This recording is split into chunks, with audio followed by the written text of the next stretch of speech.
Hi! In front of me is NOKIA T10 and today I would like to show you how you can connect it using Bluetooth.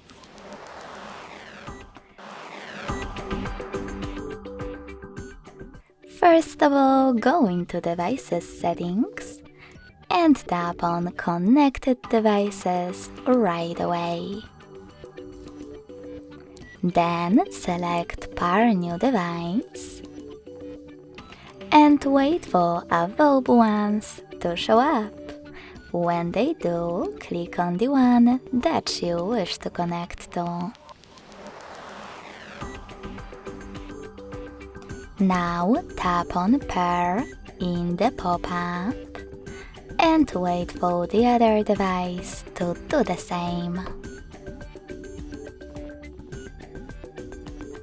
As you can see, after a couple of seconds, my devices were successfully connected.